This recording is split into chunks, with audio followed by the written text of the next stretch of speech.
Good morning, good afternoon, ladies and gentlemen. Thank you for joining us. Today's webinar will be on the topic of the MAXLITE product line and how we accommodate Title 24 in our indoor and outdoor products.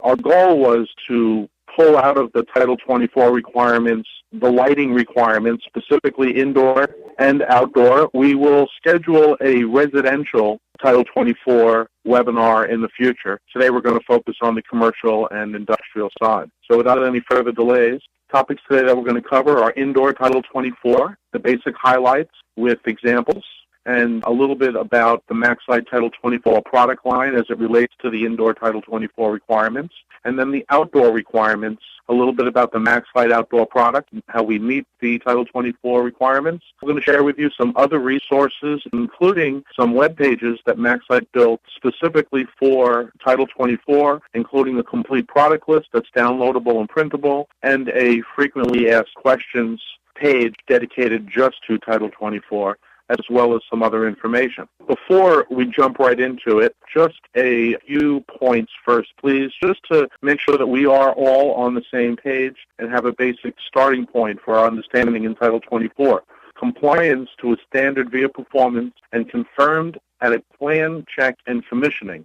The burden for this compliance is on the architects, the builders, and the owners. So understand that. There's no fixture certification. There's no qualifying process for these fixtures. They either meet it or don't. They contribute towards the project being qualified, but the individual products are not Title 24 certified or qualified. Note that the controls themselves do have to comply with Title 20. The luminaires do not, but the controls do. And Title 24 is not a fixture qualification system for any application, but we do have some qualifying systems for the residential side. And as I mentioned earlier, we're not going to focus too much on residential side, except where they overlap. For instance, hotels, nursing homes, they might have the common areas are considered commercial, where the residences are considered residential. So there is a little bit of overlap. The format today, before we get right into it, you'll always notice that we'll have highlighted the white solid background in bold blue print, the actual text used in the index of Title 24, so you can easily find it. And then what we'll discuss together, slide by slide, is the interpretation of that and how it affects your business and my business. So the general requirements for interior lighting, it's basically 130.0 and up. It talks about what sections are mandatory within a particular provision, what spaces need only the residential provisions. Understand, as I said earlier, that sometimes these are overlapped, where the common areas are considered functional commercial areas and the residences would fall under the residential standard. It also talks about source type by source type. This section covers how to determine the wattage of a luminaire, and we will talk to you about their formula and how they do it. Controls, first section. These are the requirements for area lighting controls. All luminaires will have a manual on-off switch. The general lighting in each enclosed space shall have an independently controlled, and with certain exceptions, the control shall be in the same room as the lighting. Under certain conditions, up to 0.2 watts per square foot of lighting in an area within a building may be continuously illuminated during times of emergency egress. So in other words, 0.2 watts for emergency areas. If controlling dimmable luminaires, a dimmable luminaire switch must allow manual on-off function and be capable of manually controlling lighting through all the lighting control steps that are required in the next section. There are exceptions throughout Title 24, and some notable exceptions here are about controls being accessible and being in the same room as the lighting. So in places like malls, retail floors, convention centers, and the like, public restrooms having 2 or more stalls may have a manual override switch, but that switch needs to be buried somewhere where only authorized personnel have access to it, and other lighting controls in addition to the manual controls, provided they do not override the required functionality of the title. We also see the general lighting shall be separately controlled from all other lighting systems in the area. Floor and wall display, window display, case display, ornamental, and special effects lighting shall be separately controlled on circuits that are 20 amps or less. And when track lighting is used, general display, ornamental, and special effects lighting shall each be separately controlled. So all throughout Title 24, there are exceptions for ornamental and special effects for malls and theaters and so on. The general lighting of any enclosed area 100 square feet or larger, so that's most areas, with a connecting lighting load that exceeds a half a watt per square foot shall meet the following requirements. Lighting shall have the required number of control steps that meet the spec. Multi-level dimming controls shall not override the functionality of other lighting controls required for compliance. And each luminaire shall be controlled by at least one of the following methods: a manual dimming, a lumen maintenance, tuning, automatic daylighting controls, and demand response controls. And as always, there are exceptions, such as classrooms, when they're connected to a general lighting load of 0.7 watts per square foot or less, you can have a dim control of 30 to 70% of full rated power. Also, any area enclosed by ceiling height partitions. Let me put it this way. If there are partitions in an area, there's always exceptions, so you want to take a look at that regardless of the area. If there are partitions, there are generally some exceptions that you can focus on. So the multi-level lighting control portion, this is their chart, and let me just point out as an example here, you see that the LED luminaire must have continuous dimming that ranges from at least 20 to 100%. If it's a line voltage, it has to be a 10 to 100%, and so on. So this is your guide, and this can help for you to choose which lighting products might be best in specific applications. The next set of controls is the simple shut-off lighting controls. Here we'll see a list of auto shut-off controls we'll cover in the next few slides. All installed indoor lighting shall be controlled with an occupancy sensor control, automatic fine switch control, signal from another building system, or other control capable of automatically switching off all the lights when the space is typically unoccupied. They shall also use separate controls for each floor and separate controls for general, display, ornamental, and display cases. And they shall use separate controls for a space enclosed by ceiling height partitions. So again, if there's partitions in the area, you want to take a close look. And then, of course, there are always exceptions. In this case, malls and the like. Other exceptions are where the lighting is serving an area that is continuous use, in other words, 24/7, 365. Other exceptions are where the lighting comply with Section 130.1, 5, or 7, and we'll look closer a little further. In office buildings that are using up to 0.05 watts per square foot of lighting in an area within a building may be continuously illuminated, providing that the area is designated as an emergency regress. And this has to be on the plans in advance when it's submitted. Folks, I'll use that to segue and talk about the submittal process for this. It is in-depth. We did not include it in today's webinar because, well, that could be a training session on its own. It's still widely misunderstood. Just putting this presentation together, we had to call the Title 24 hotline more than once, frankly speaking, to get clarification and full understanding. And I don't want to, give anything up for marketing too much in advance, but MAXLITE will be announcing the debut of our factory very soon in Anaheim. We'll be having a ribbon cutting for our new factory and warehouse and sales facility. And in having this construction done, we had the city planners and, we had all the appropriate people in, and it was amazing how everybody's interpreting Title 24 just a little differently. So even the professionals, have to go back and get clarity. And we'll provide you the direct contact information for those in the know if you have specific questions as you go. So I just wanted to take the time to say that. And they can also help you with the submittals that are required for Title 24. All right, countdown timer switches. They shall not be used to comply with the automatic shutoff. Single-stall bathrooms are an exception under certain conditions. Lighting in server rooms where it's mainly computers and not human beings, there are some exceptions for that as well. Override, holiday, ornamental, there are exceptions for that, which allow you to, override the systems for 24 hours, and then they snap back to the original programming and others. In cases of ornamental lighting, holidays, special seasonal temporary setups, there are always exceptions all throughout Title 24. I think they're almost always allowed in a reasonable way, but you should check as you're working on those projects.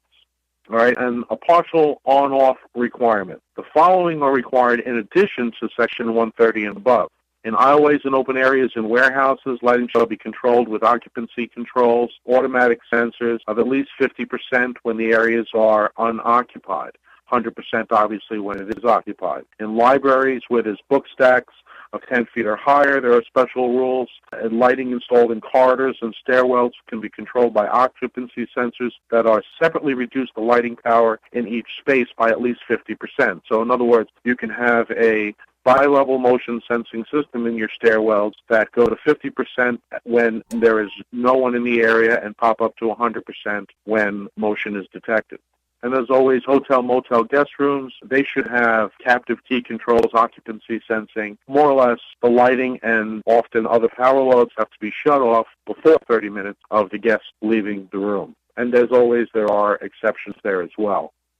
Automatic daylighting controls, my favorite. I think that daylight harvesting is a relatively inexpensive way to meet a lot of the demands for Title 24 and to meet everybody's goals of energy efficiency. It's free, it's natural, and if we use it right, it can be very economical as well. So daylit zones are defined in the standard, and they have specific definitions for folks. This is something that you want to probably bone up on a little bit because this is all throughout the indoor specification. You should understand skylit daylit zones, primary sidelit daylit zones, and secondary sidelit daylit zones. Luminaires providing general lighting that are in an area partially lit by one of these zones shall be controlled independently by fully functional automatic daylight controls that meet Section 110. And those requirements are all of these zones shall be in the plans. Luminaires that are in these zones shall be controlled separately from the primary zones. And luminaires that fall into both primary and secondary sidelit zones shall be controlled as part of the skylit daylit zone. I know that sounds crazy, but when you take a look at the actual title, and we'll send you a copy. We'll send you all a copy of this presentation as well as some other information that I think is very valuable, as well as links to where we have all this stuff online for you. Once you understand how they break down the zones, this kind of falls together for you. Continuing, for fixtures in daylight zones, automatic daylight zones shall be installed and configured to operate according to all of the following requirements. 1, photosensors shall be located so that they are not readily accessible to unauthorized personnel. They don't want people overriding or changing the settings once the place has been approved for the light. And the location where the calibrated adjustments are made to the automatic daylight control shall not be readily accessible. So more or less, they should be in a closet, somewhere where the circuit breakers are or something like that, and not accessible to everyone. For each space, the combined illuminance for the controlled lighting and daylighting shall not be less than the luminance from controlled lighting when no daylight is available. And in areas serviced by lighting that is daylight controlled, when the illuminance received from the daylight is greater than 150% of the design illuminance received from the general lighting system at full power, the general lighting power that the daylight zone shall be reduced by a minimum of 65%. And again, all of this can be built right into your daylight harvesting controls. Of course, there's always exceptions. That's where these zones are consuming less than 150 watts, rooms that are a certain size, and parking garages have another whole set of requirements. Demand response controls. Lighting power in buildings that are larger than 10,000 square feet shall be capable of being automatically reduced in response to a demand responsive signal. So if the building's total lighting power can be lowered by a minimum of 15%, it meets the requirement. Lighting shall be reduced in a manner consistent with uniform level of illumination requirements. In other words, you can't just shut off one section of your building to meet that 15%, but it's got to be more or less predetermined and evenly distributed. So we're going to talk now about how to calculate your lighting power density. And basically, no more than 2 lighting systems may be used in an area. If there are 2, they must be interlocked. Where there are 2 interlock lighting systems, the watts of the lower wattage system may be included in the actual LPD, which is the lighting power density. If the installation certificate detailing compliance with the section is submitted, and the area or areas serviced by the interlocking systems is an auditorium, a convention center, conference room, multi-purpose room, and the 2 lighting systems are interlocked with a non-programmable double-throw switch to prevent simultaneous operation. So you're kind of limited in where you can use this type of system, control system. It's rather limited to schools, conference rooms, multi-purpose rooms, and so on. All right, in calculating the actual indoor lighting power density, we'll review the table. They make it very clear. So here we see, as an example, that if we use an occupancy sensor in an open plane office area that is less than 125 square feet, we get to reduce our watts for that area by 40%, or a 0.4 multiplier. So to calculate your lighting power density or your power adjustment factor, you go to this chart, look up the area, and then you calculate. You'll need this for your submittal. Talk about the calculations allowed for indoor lighting power density. Each building type or each primary function area shall be calculated using only one of the methods that are in subsection 1, 2, or 3 as below. You have the complete building method, you have the area category method, or you have the rather limited tailored method. Let's talk about each of those. The complete building method. It shall be used only for building types as defined in section 100 that are specifically listed in the table. For example, retail, wholesale, hotel, motel, high-rise residential, and so on. The complete building method shall be used only on projects involving entire buildings with one type of occupancy or mixed occupancy, and where 90% of the entire building shall be assumed that the primary use is 100%, or a tenant space where one type makes up 90% of the entire tenant space. So, in other words, if it's 90% residential. And, of course, there are exceptions for parking areas as well. The complete building method shall be used only when the applicant is applying for a lighting permit and submits plans and specifications for the entire building or the entire tenant space. Under the complete building method, the allowed indoor lighting power allotment is the lighting power density value in the table. And the following is the table. Here, what we're pointing out as an example is the grocery store would be allotted 1.5 watts per square foot. So an office building would be 0.8 watts. Commercial industrial storage building would be 0.6 watts. So you find your building type for the complete building method, and it's very simple. You have to make sure that you don't exceed the maximum wattage per square foot. Let's talk about the area category method. It shall be used only for certain primary functional areas as defined in the title. Primary function areas shall not apply to complete buildings. Each primary function area shall be determined as a separate area. Where areas are bonded or separated by interior partitions, the floor area occupied by these interior partitions may be included in any primary function area. So again, where there's partitions, you need to look close. If at the time of permitting for a new construction building, a tenant is not identified for a multi-tenant area, a maximum of 0.6 watts per square foot shall be allowed for the lighting in each area in which a tenant has not yet been identified. Under the area category method, the allowed indoor lighting power density for each primary area is the lighting power density value in the table. The total allowed indoor LPD for a building is the sum of the allowed indoor lighting power densities for all the areas in the building.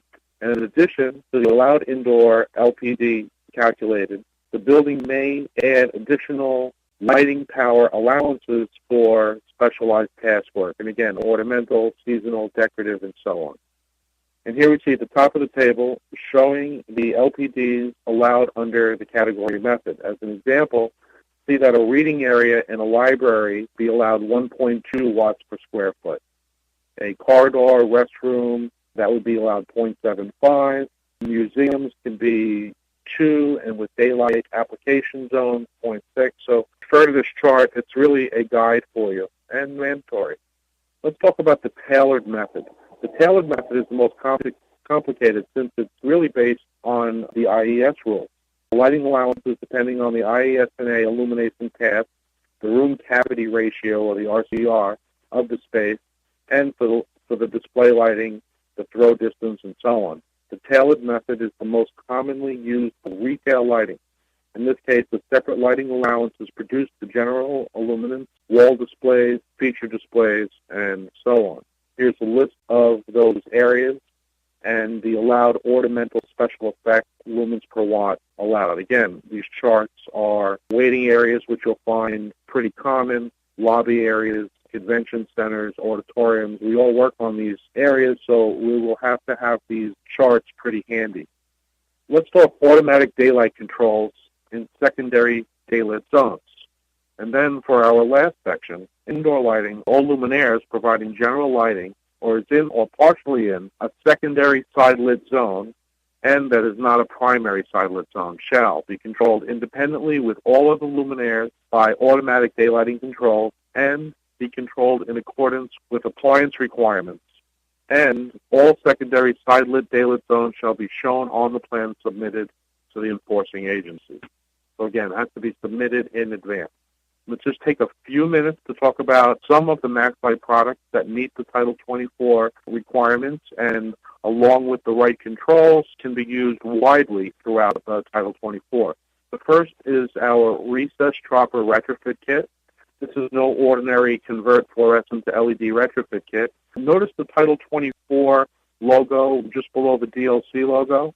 This is something that we're beginning to put across the product line as we get to them. There's a vast product line, and there are many that meet the Title 24, and we will proudly put that on each of the spec sheets. Now, in this particular case, this Troffer retrofit kit comes in a 2x4 and a 2x2. It has built-in dimming controls. As a matter of fact, it's not just any dimming, but it's 0 to 1 to 10 volt dimming, and combined with our wireless dimming system, this meets Title 24 indoor requirements.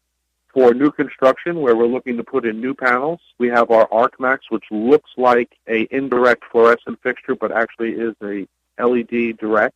This has 0 to 10 volt dimming controls built in as a standard on all the sizes in Kelvin. All of these products are universal voltage and come with at least a 0 to 10 input. The Eco-T, which is designed to look like the traditional fluorescent, same fluorescent prismatic lens, housing, door frame, it's just fitted with a LED light engine.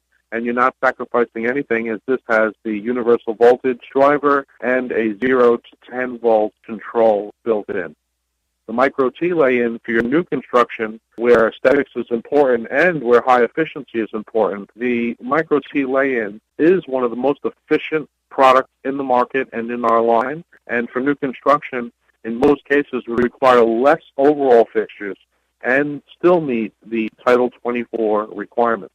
The direct lit, like the retrofit kit, has a 0 to 1 to 10 volt built-in dimming system, so compatible with our handheld wireless remote. And remember that wireless remote has a wall mount, so if you want a hardwire look and you don't want to worry about losing the remote, that is an option for you as well. The direct lit meets all of the Title 24 requirements when used with the appropriate controls.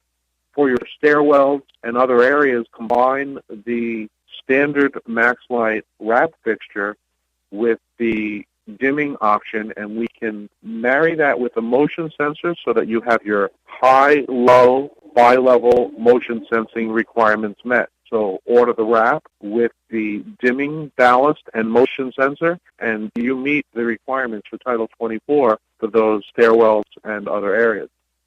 For your high bay indoor requirements, MAXLITE has several options, including the linear high bay, which gives you both AB, high-low, switching option, or a dimming with a motion sensor high-low option to meet your Title 24 requirements in high bay and in some case low bay applications. And for those same applications where you want a higher aesthetic and premium performance, MAXLITE has the BayMax high bay pendant fixture, which has a handsome look to it, an extraordinary life, and combined with the dimming driver option and the right controls, meet your Title 24 requirements.